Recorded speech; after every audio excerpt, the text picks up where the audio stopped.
Satellite town Gujranwala 1957 में हम जहाँ रिहाइश पजीर हुए तो 1958 में मैंने सैटेलाइट टाउन मार्केट गुजरावाला में दुकान शुरू की। तो 1958 से लेके 2016 तक 58 साल मैंने दुकानदारी की। सबसे पहले मेरी दुकान जिसमें जनरल स्टोर टाइप की, तो उसके बाद वो बड़ी बड़ी दूर से मेरे पास लोग सामान लेके जाया कर रहे, क्योंकि मेरे पास सामान जो होता था ना बहुत साफ़ सुथरा होता था। जो भी कोई सुन रहा होगा वो भी कहेगा हाँ ये बिल्कुल सही बात है। वो साबका सदर जो रफ़ीक तारड़ थे ना, उनके बड़े भाई थे जो उनका नाम चौधरी सलीम था, वो इंश्योरेंस का काम करते थे। तो वो पीर कोट से आया करते थे, घर का सामान मेरे से लेके जाया करते। सैटेलाइट टाउन में इतनी कम आबादी थी उस वक्त कि हम अपने घर की छत पे जब खड़े होकर नहर की तरफ देखते थे ना, तो नहर तक हमारी नज़र चली जाती थी। बहुत कम रेट थे चीज़ों के। लाइफ बॉय साबुन 8 आने का मिल जाता था, तो बस तिब्बत सनो 14 आने की, चने की दाल 6 आने, सेर किलो नहीं हो सेर होते थे, तो दो आने की पाव मसरा की दाल 8 आने सेर, 8 आने सेर दूध मिल जाता था।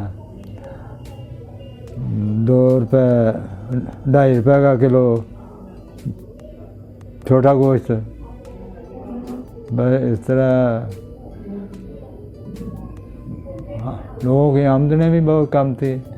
उसको टीचर की तनख्वाह जो थी 80-90 रुपये थी, 70-80 रुपये। हमारे वाले साहब की उस वक्त तनख्वाह ये अपना 60 रुपये तक पहुंची थी। महकमा नहर में पटवारी थे वो। बचपन में जब हम जाता था ना बाहर, कई हमारे रिश्तेदार थे जो खेती बाड़ी भी करते थे, तो खाना जाता था ना घर से लोगों का, तो लस्सी होती थी और एक दूसरे से पूछते थे कि भाई आपने क्या खा रहे हो, किसके साथ रोटी खा रहे हो। कोई मुख्तलिफ़ खानों की बताया, तो कोई एक कहता था मैं तो तंदुरुस्ती के साथ रोटी खाता था। तो वो तंदुरुस्ती वो किसको कहता था कि रोटी के अंदर मिर्चें कूट के रखी हुई होती थी, कुटी हुई मिर्चें होती थी और देसी घी से खूब तार होती थी, उसको कहता था मैं तंदुरुस्ती के साथ रोटी खा रहा हूँ। अच्छा, बड़े सादे खाने होते थे। खेतों से वो चने छोटे छोटे की फसल होती थी ना, उनके पत्ते उतार के उन अंदर मूंगरे डाल के, वो कोई हरी मिर्च डाल के उनकी चटनी सी बना के कुट के उसके साथ घी वाली रोटी खा लेनी, तो कहना बड़ा खुश होना कि बड़ी अच्छी खाना मिल गया है खाने के लिए, बड़ा अल्लाह का शुक्र था। एक लहसुन पुलाव होता था, वो कभी आपने सुना नहीं होगा। वो क्या होता था कि लस्सी में सुरख मिर्चें डाल के ना, तो उसमें डबो के रोटी खा लेनी, चाय की तरह ज़रा थोड़ी सी चुरकी भी लगा लेनी, तो वो भी बड़ा ऐसा अच्छा लगता था। वो कभी वो दही के अंदर प्याज काट के डाल लेना, उनके मिर्चें डाल के खा लेना। एक बोड़वा होता था, वो ज़रा ज़्यादा ही मज़ेदार होता था। वो बोड़वा उसको कहते थे कि शक्कर रख किसी बर्तन में रख के ना, तो ऊपर से गरम घी डाल के देसी, तो उसके साथ फिर वो रोटी खाने का तो क्या ही बात है, वो बहुत ही मज़ा होता था। अच्छा, सैटेलाइट टाउन से पहले हमारा ख्याली भी हम शेखपुरा रोड पे वाक़या है गांव, उधर रहा करते थे। वहाँ से फिर वाले साहब का तबादला मरीज़ के हो गया। मरीज़ के तक मैं पैदल गया सामान के साथ।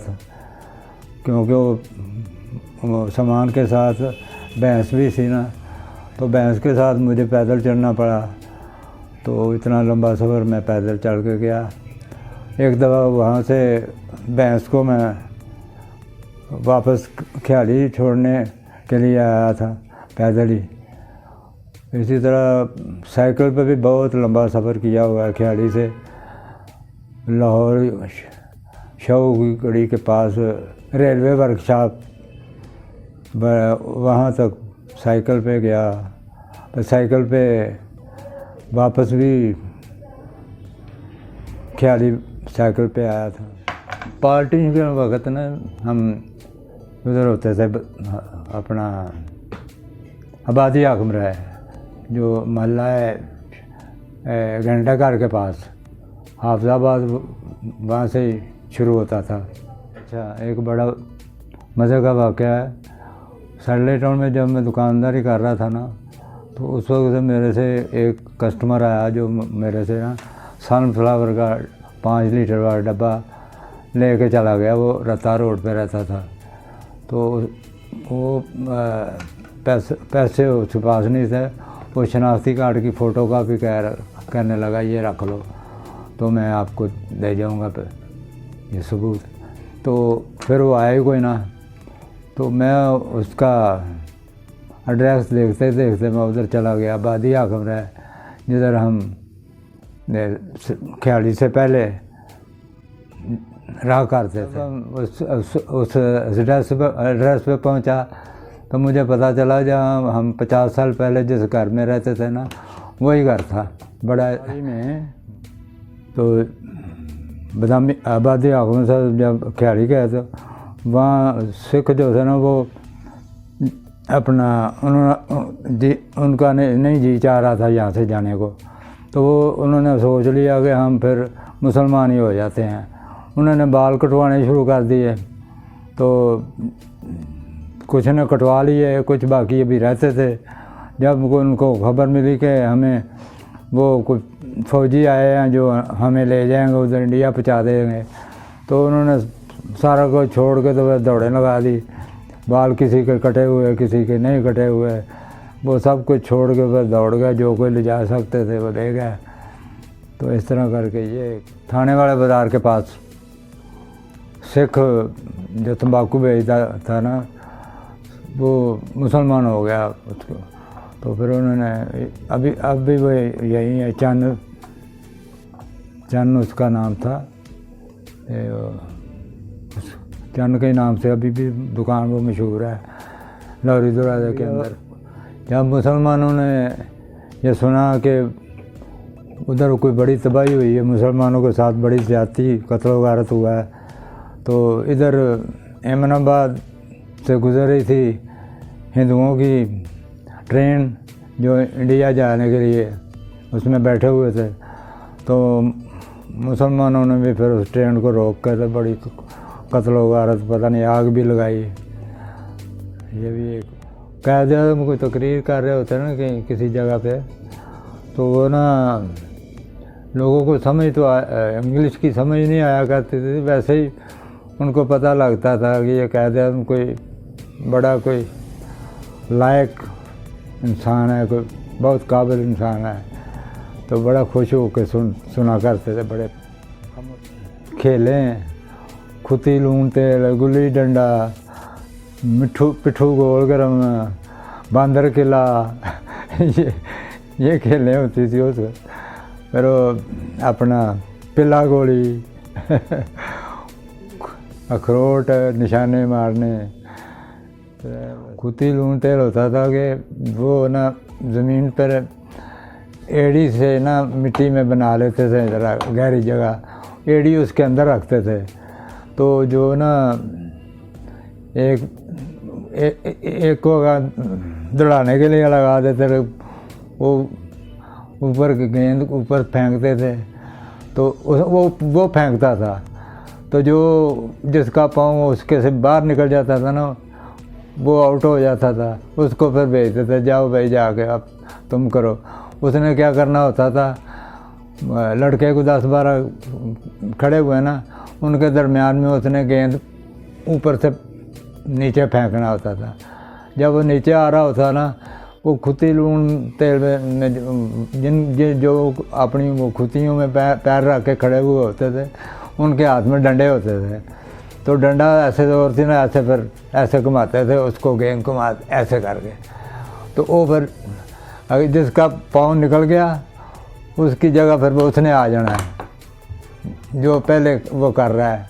शादी से पहले मैंने फिल्में बड़ी मैंने देखी हैं। तो शादी के बाद एक फ़िल्म रीजेंट सिनेमा में देखने गया मैं, उसका नाम था सलमा। तो वो सलमा देखते देखते मुझे ख्याल आया कि मैं घर में अकेला हूँ, तो बेगम तो मेके गई हुई है। तो मुझे बहुत बुरा लगा ये, उसके होते हुए तो मैं कभी गया नहीं था। उसके साथ एक दफ़ा लाहौर गया था, रतन सेन में जाके हाजी फिल्म देखी थी उसके साथ, बेगम के साथ। उसके बाद कभी फिल्म नहीं मैं देखने गया।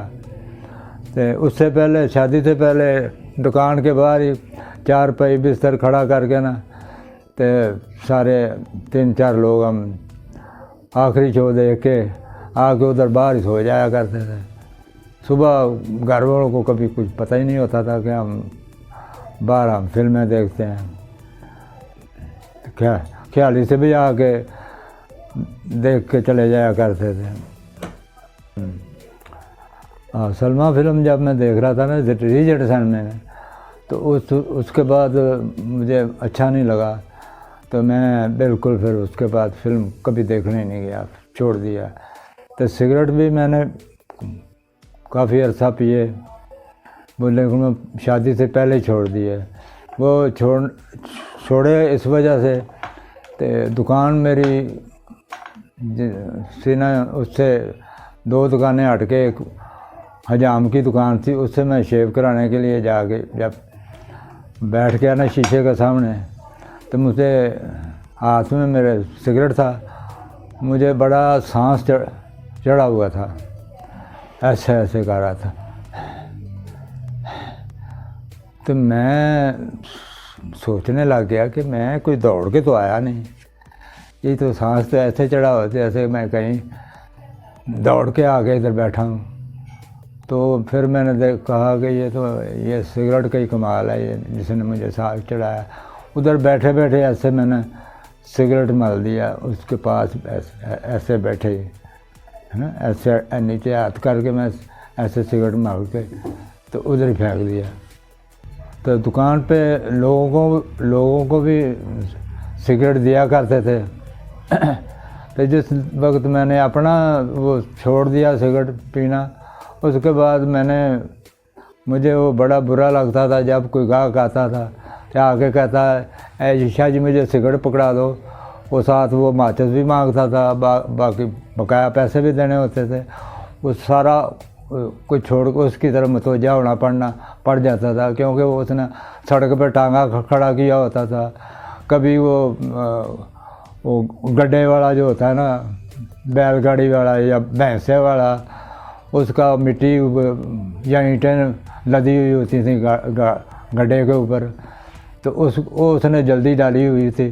तो उसके बाद मुझे बड़ा गुस्सा इस बात पे आया कि इसको काम को छोड़ ही दो, अपने आप पीना छोड़ा है तो अब दूसरों को भी नहीं देना। यही वजह है कि आज भी मेरी उम्र 86-87 साल लगा हुआ है मेरी, तो कुछ ना कुछ मैं करता ही रहता हूँ, घर में भी बाहर भी। खाना जो है ना हर चीज़ में खा लेता हूँ, किसी चीज़ की मुझे परहेज़ नहीं, ना कोई नमक की कोई परहेज़ है, ना चीनी की परहेज़ है, ना घी की परहेज़ है। पराठा, अंडा, दही, कहीं भी सोशल वर्कर में, ये मस्जिद के सामने पार्किंग सारी मैंने आप सर पे खड़े होकर बनवाई है। लोगों ने मुझे मेरे पे एतबार करके मुझको पैसे देते रहे हैं। एक बार इधर 45,000 एक ने दिया, एक ने मुझे ज़रा किसी ने 1000 दिया, किसी ने।